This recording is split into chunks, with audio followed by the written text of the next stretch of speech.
রূপান্তরিত হয়েছি। তারপরে কিছুদিন পরে তোর মধ্যে হাড্ডি গুড্ডি দিয়েছে।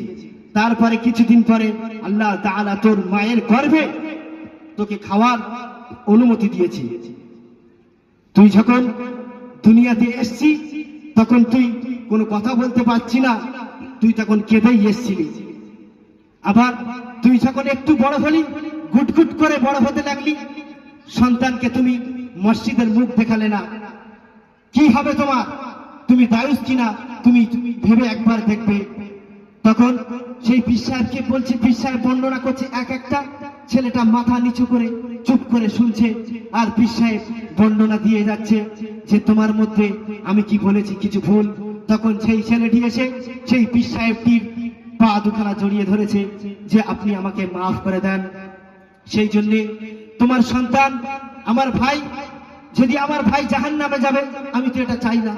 তুমি যদি আমার চাচা হও, আমি তো চাই না এটা আমার চাচা জাহান্নামে যাক। কাল কিয়ামতের দিন, মুসিবতের দিন, যেদিন কোনো সন্তান বাপকে চিনবে না। মেয়ে, তুমি যে সাদের মেয়ে বলছে, মেয়ে সব থেকে বাপকে বেশি ভালোবাসে। সেই জন্যে একটা ইকবাল লিখেছেন যে কোনো মেয়ে যদি মেসেজ পেত তার বাবার কাছ থেকে, সর্বপ্রথম এই মেসেজটাই পেত যে পর্দা করার মেসেজ।